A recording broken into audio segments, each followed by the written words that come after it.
最近我们注意到 MCP 和 MCP Server 这个概念非常的火，我们在教 AI 课程的第8期，然后就有很多同学开始问这方面的问题，然后我也注意到网上对 MCP 和 MCP Server 有非常多的讨论，比如说 GitHub 上Awesome MCP Servers 这个 repo 它已经有1万多颗星，收集了好多各种分类的 MCP Servers。 在这里边我们也发现了一个非常令人担忧的现象，就是对 MCP 概念的过度炒作。其实在这2年真 AI 的发展里边，我们看到了这样的现象一次又一次重复的发生，就是有一个概念出来了，自媒体上去讲解一番，在这个过程中其实是炒作为目的，而不是真正的讲解目的。那最后听的人浪费时间不说，更重要的是你就没有办法形成一个对 AI 有效的认知。我们在课程里边就不断的听到学生们听到了这个热词，然后希望让我们讲解，而且我们还要专门从第一性原理去剖析为什么我们不讲 RAG， 为什么我们不讲各种 AI agents 的框架，比如说 Long Graph Autogen Small Agent 等等。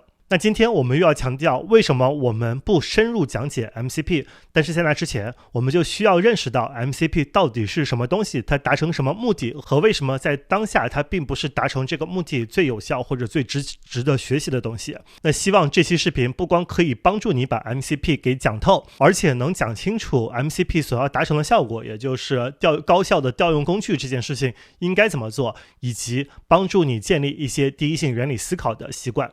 第一个，我们先来讲一下 MCP 是什么。其实 MCP 并不是一个新概念，我们在去年12月份的课程里边，我们专门去做了 AI 在2024年的5次迭代。那第4次迭代，我们就完全是用 MCP 和 MCP Server 去实现的。在这里边，我可以放一个简短的 clip， 然后你感兴趣的话，可以去看那场直播的全程回放。第2个要素，还记得第1个要素是使用工具的能力，第2个要素是多步决策能力。也就是说，以前 OpenWebUI 你可以说它是踢一脚动一下，每个回合只能用1次图，但现在它是走一步看一步。在这里它有使用6种工具的能力，它包括建一个新的表，描述一个表，列出所有的表，去做一个可读或者可写的 SQL query 等等等等。我们在后台已经把 Cloud Desktop 和我们的 SQLite 给接起来了。在这里呢，我们就可以直接问他说，你给我介绍一下 SQLite 数据库，当然是你手头的 SQLite 数据库，要不然他给我介绍 SQLite 数据库是啥玩意儿。然后呢，他就说让我先查看一下数据库中表的结构，他就想要说，我想看一看。这里呢，为了安全考虑，Anthropic 要求我们每次至少在每一轮新的聊天里面都需要手动去批准，我们现在就批准了。批准完了以后，我们可以看见他先执行了一个东西，列出了所有的表，但是他没有停下来，他根据执行这个工具的结果去执行其他的任务。说 describe 第1个表 ，describe 第2个表，把每个表都过了一遍，接下来根据这些信息回答我们的问题。它有5个表，第1个表 daily matrix 包含什么什么什么列，有什么信息等等，而且还发现这个数据库的设计采用了新型模型等等，这就非常方便，有没有？省了我们大量的时间。在 OpenWebUI 里面，如果我们单纯的一步步引导它做这些的话，我怎么着也得5、6个不同的 prompt。所以这个是它的第1个优势。其实它还有更大的优势，就是当你有2个工具的时候，它能创造的价值，通过组合创造的价值要远远大于2乘以你有1个工具。那比如说我这里就直接跟他说，你帮我看一下12月9号到12月15号的核心指标可视化出来，就一步，我不用跟他说你先帮我写 SQL query 怎么着，帮去束缚他怎么做。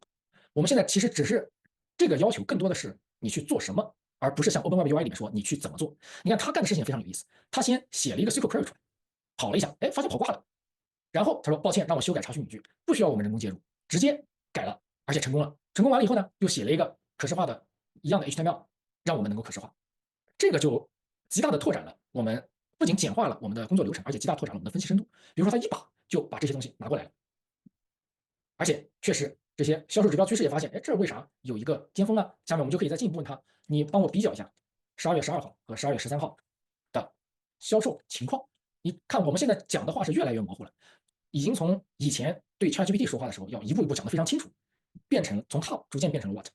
那么他就去做了一个详细的对比可视化，他写了一个还蛮复杂的 SQL query， 装了一大堆东西，然后得到了一个相当全面的可视化，新老客户指标对比，各渠道收入对比，跟基于这些最基础的可视化以及他给我们提供的 insights， 我们就可以做相当好的分析了。那到这里我们基本上已经把它的高度，或者不仅是方便的程度，还是完成工作的质量，还是我们认知如何使用 AI 的抽象程度，都提到了一个相当高的高度。当然这个直播在 YouTube 上有，在 B 站上不知道因为什么原因被封了，所以说 B 站同学可以通过这个链接直接去下载那期直播的回放和我们的课件以及工具包。看了这期视频，相信你对 MCP 能达成什么效果就有了一定的初步理解。MCP 的全称是 Model Context Protocol， 它就是一个协议。那这个协议就是告诉大语言模型应该去怎么样子使用不同的工具。MCP 想达成的理想情况就是你给了大模型一个 MCP， 它通过读这个 protocol 就可以去非常有效高效的调用对应的工具。那这个概念并不新，OpenAI 在2023年初的时候，我们大家都记得 GPTs 和 GPT Store， 它底层也有它自己的协议，就是 ChatGPT Plugin， 它是用 JSON 的方式把这个协议告诉 ChatGPT， 然后 ChatGPT 就可以去调用相应的工具了。那在那之后也有不同的方式实现，比如说 Long Chain 就是一个协议，那 Pedantic 也是一个协议，这些协议都有各自的好处和各自的坏处。MCP 在这里边是一个挺不错的协议。第一，他知道自己该做什么不做什么，比如说 Long Chain， 他把所有的抽象全都给打包这里边了，试图做的东西太多，反而让整个框架变得特别的不好用。那 Anthropic 它只定义怎么使用工具，它不会把多步推理、计划等等高阶能力放进来，所以说就让它变得比较有效。而像 ChatGPT Plugin 它虽然简洁，但是它是高度针对 ChatGPT 的，而 MCP 一开始就是 Anthropic 推出来面向整个生态的，不打算独家占有，所以说它的兼容性也会比较好。那讲清楚 MCP 是什么，接下来我们讲一下为什么我们不推荐去花很多时间学习 MCP 或者去 build 自己的 MCP server。 那要讲这一点，就要先想一下我们去使用 AI agents， 我们让一个大语言模型去使用工具，我们背后的目的不是说为了使用 AI 而去使用 AI， 我们背后的目的不是说为了赶上这次 AI 的热潮，而是要使用 AI 有效的解决我们的问题。那在这个过程中，AI 去使用工具，现在 AI agents 已经有很好的方法了，那就是你其实用一段话去描述给 AI 怎么样子去使用这个工具，给它足够的 context， 那其实 AI 尤其是 agentic AI 已经能非常好的调用这些工具了。而且在这个过程中你出现什么问题的话，你也可以随时的去修改你那段 prompt， 或者给它更多的 context， 给它更多的数据，去帮助它学习使用，用好这些工具，达成你想要的目的。那 MCP 理论上听起来是做这件事情的高效方式，你不需要告诉 AI 怎么样去使用，你直接调用一个 MCP server 就行了。但是在实际的过程中，我们会发现有很多个问题。第一个， MCP 太新，很多工具对它的支持是非常有限的和非常 buggy 的，那你在这个过程中会花很多时间去 debug， 而且这个 debug 的过程不是你自己可控的，就是有的时候就是这个工具的限制，就是比如说 Cursor 对 MCP 支持它本身的限制，那你到了这里边你会花了很多时间 debug， 结果发现你找不到一个 solution， versus 你直接用文字去给这个 LLM 描述的话，你最后总是可以把它 debug 成功的。那第二点，你需要去花时间学习适应这个 protocol 和学习适用这个 protocol 的使用方式，它其实是一个不灵活的方法，而且你要接受它对于这个使用方式的诸多假设，那其实在一定程度上限制了你对工具的应用。第三个也是现在非常大的一个 anti-pattern， 就是我们大家在使用 AI build 的过程中因为 AI 这些东西太 fascinating 了，太新了，然后大家都在讨论，所以说我们不自觉的就会被带去把注意力花在怎么样子去使用这些工具上，而不是花在怎么样子解决问题上。你可能在 build 一个 MCP server 只是为了帮助你调用一个工具，结果到最后你把 90% 的时间花在怎么样子去学习使用这个 MCP server， 而不是真的花在解决这个问题上，那这样就是一个本末倒置的行为。那基于这三点，就是第一，它其实并不能保证下限；第二，它又严重的限制我们的上限；第三点，它也是一个巨大的 distraction。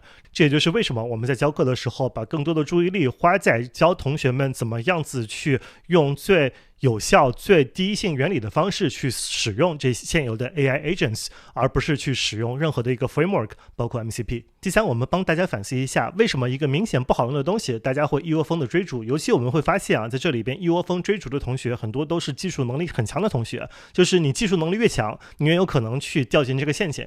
那就是因为 generative AI 是一个 paradigm shift， 它是一个范式革新。那在一个范式革新的时候，最 typical 的问题就是我们拿着旧方法去学习新问题。可是当一个范式方法出现的时候，我们要做的第一步是 unlearn 以前的那些方法，然后才能有效的去面对这个新的范式。鸭哥在为什么学习 AI agents 的第一步是忘掉所有框架里边讲的就非常清楚，因为 AI agents 的这些框架它都带了很多的假设和它自己的 design philosophy， 如果你不认同这个假设，你不同意这个 design philosophy 的话，你就会非常的痛苦。而这些假设和 design philosophy 很多时候是上一个年代的，所以说这个上一个年代本身就在这个 AI agents 的范式下就不好用，那你这个时候还要去被迫接受一个不好用的范式，那肯定是严重了限制你自己。而我们通过 framework 去学习本身也是一个旧习惯，那为什么在过去的这个 software 的这个时代通过 framework 学习是一个高效的方式呢？因为那个时候软件的开发已经非常成熟了，大家所有的 philosophy 和 design pattern 已经 converge to 那么几个 framework， 而且用户的习惯也已经形成了。所以说如果你用这些 framework 去学习和进行开发的话，你会节省很多力气，然后你会发现生态的知识很好，然后你会发现用户也比较习惯。所以说在那个时候你上手的有效方式是通过 framework， 但是在这个新时代这些 framework 都是不好用的，然后整个用户也没有一些真正的习惯，而且也没有对应的支持。那这个时候你要做的就应该是 unlearn， 然后再去 learn， 而且不要去依赖于上个时代的那些学习方法，而是要用下个时代的学习方法去有效的学习。那视频的最后，我也把鸭哥在我们昨天 Office Hour 给大家讲 MCP 的片段贴出来，如果大家感兴趣的话可以看一下。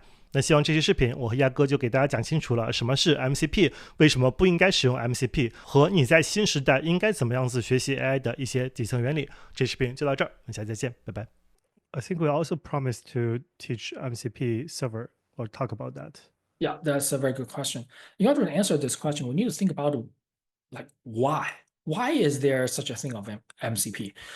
If you do agentic development, you also notice that different AIs actually have different interfaces. For example, for OpenAI, they expect some JSON-like language. Probably I can do a live demo here. If you go to a platform to OpenAI, there is also something called a playground. In the playground, you can plug in a lot of different things, directly interact with their model. For example, this is GPT-4o. You can just say, hello, GPT-4o will say, hi there, how can I assist you today? In addition to general text prompt, you could also make it, let's make it a chat information API. And there's something called functions. This is how you specify a tool to OpenAI. It's a JSON. It has the name, description, parameters of the tools so that the GPT knows how to invoke that. More specifically, we can, examples, get weather. Okay. For example, we could give it a tool called get weather and press save.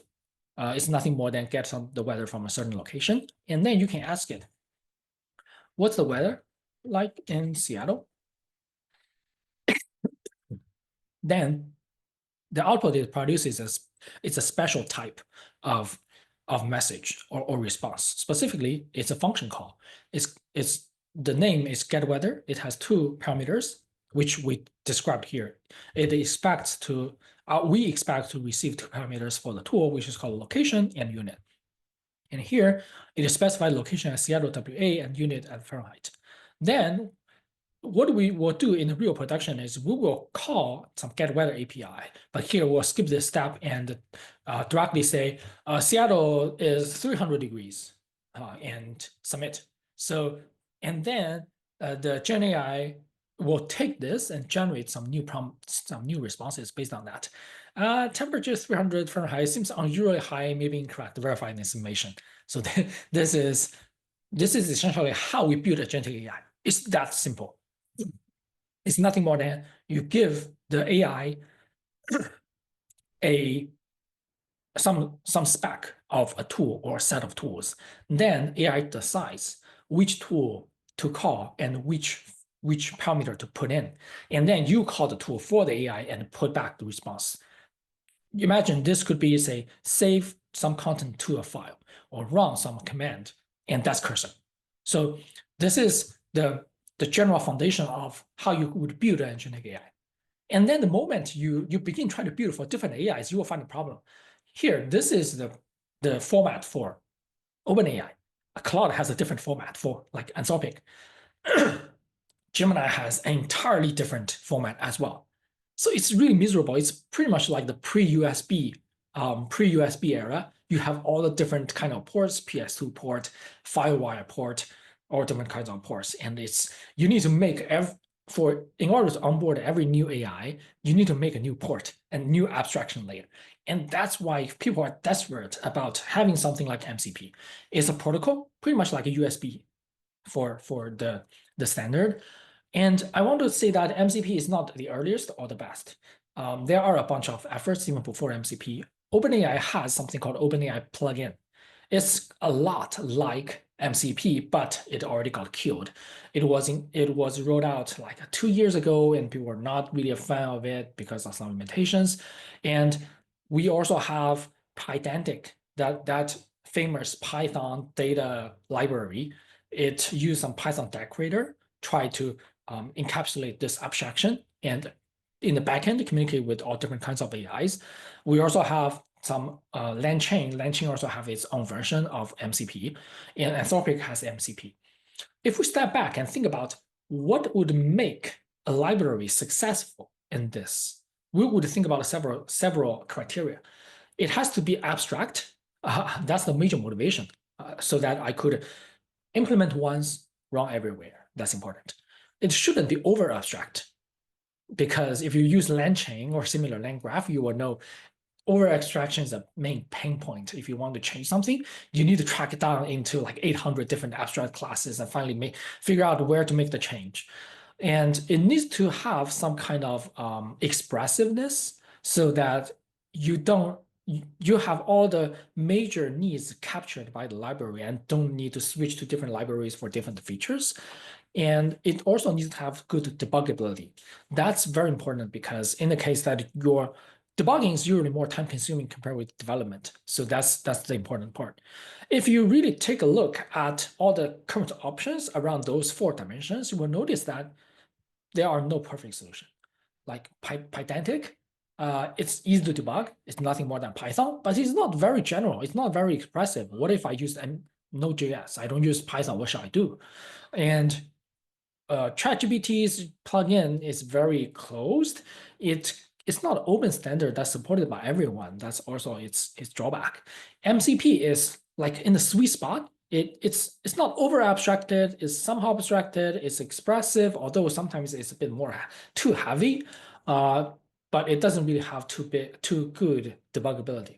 So that's the location ecosystem of MCP about why and what it is. So why MCP succeeded or is succeeding? This is because there is no perfect technical solution yet, and everyone in the market is not perfect. MCP is one of them, but the unique part of MCP is it's backed by an experienced, I would say, company like Anthropic, and so people have confidence that it will be insightful for the future, will be reliable, there will be consistent investment in this project. So people are more confident on that, and they're gradually getting some competitive advantage in this market. That's basically it.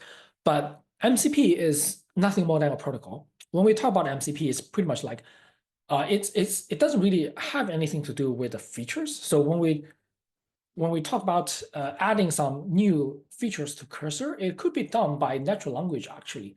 So here, how we add this search engine to cursor is we ask a cursor to write this 100-line command line utility for DuckDuckGo API. It's a Python program. And then in cursor's prompt, we just teach it using natural language about how to use this tool. For example, I think it should be here. Search engine, you could use this to search the web.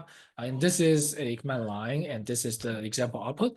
It's nothing more than this. So compared with MCP, this kind of development is, as you can see here, is much more efficient. It's very agile, because for MCP, you need to set up the client, set up the server, you need to hook them up using some certain protocol, and you need to using some SDK, for example. It's very heavy duty. This is factor 1. Factor 2 is it's also very hard to debug. In the case that, my search engine has some issues, it crashes, it's nothing more than a Python script. Cursor would easily do the job for me, do the trick for me, debug it out. But MCP is also it's microservice, pretty much like microservice. It has server and a separate client. You need to have visibility on both sides, and communicating using some JSON RPC, very heavy. And even with the inspector, MCP does provide an inspector for the ease of debugging. Even with it, it's still sometimes a nightmare to debug. Anyone with like microservice debugging experience will easily understand that. So essentially, my take on MCP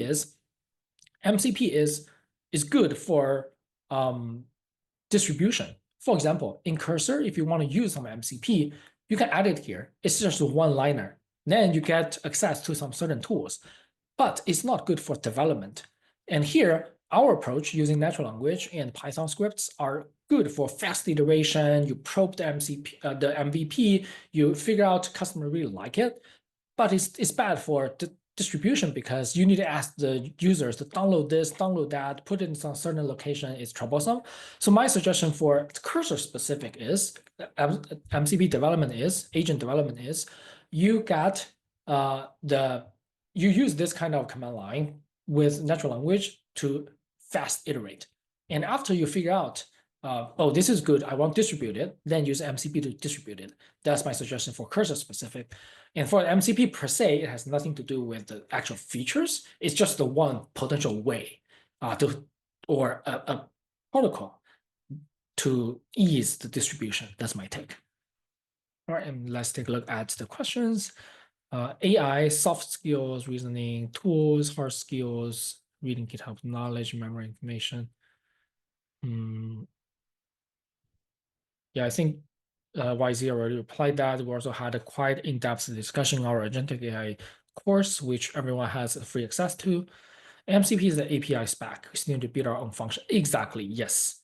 It's nothing more than API spec. You still need to build your own functions. It's based on JSON RPC. That's pretty similar with JSON RPC. You can use JSON RPC as the protocol, but you still need to do the heavy lifting to implement the core function. Any MCP platform has reliable MCP ready to use. There are, so when we talk about MCP, we need to distinguish between MCP server and MCP client. The so-called MCP server is pretty much like an agent. You could connect to it. It's like a server on the internet. You could treat it as an API server. Then you connect to it, ask it questions, send it out requests, then it's able to give you the responses. This is called MCP server. There is also something called MCP client. It's like Claude Desktop, that's an MCP client. Cursor, that's an MCP client. So for MCP client, my general recommendation is Claude Desktop. It seems to have the best support. Cursor, according to my experience, it doesn't support MCP too well. Actually, if you take a look at their release log, they had a lot of bug fixes about MCP, and I often got all the weird bugs around MCP and Cursor here and there. So I don't recommend Cursor, at least its current version, for a reliable MCP platform or MCP client. And for the MCP server, there is something called awesome MCP servers. You can take a look at this GitHub. It's nothing more than a markdown file. Feel free to check it out. There are a set of all the different MCP resources. Not necessarily very good ones, but hopefully that will be inspiring for you. I think might be a good place to talk about why we don't teach any specific framework. For agentic AI framework, yes, it might be the principle behind it. Yes, actually, we don't talk about a lot of things. We actually just explain why we didn't talk about teach about MCP because there are a lot of uncertainties and it has nothing to do with the core functionality. And we also didn't talk about RAG, retrieval augmented generation. The reason is it's like a short-term solution, as long as we have better long context AI, which is happening, and agentic AI, which fundamentally changes the fixed workflow. We don't need that. And we also don't teach about a specific framework of agentic AI, for example, AutoGen or small agent, although it gets asked a lot by our students. And there's a reason for that. The reason is we are in a specific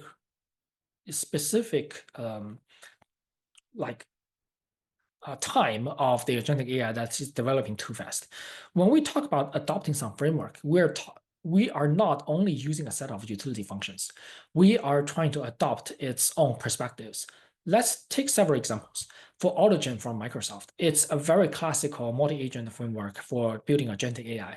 But the problem of that is it basically formulates everything, the agents, the interaction between agents, as asynchronous message-based communication. That's a big assumption. So you need to have like a PubSub, that kind of framework.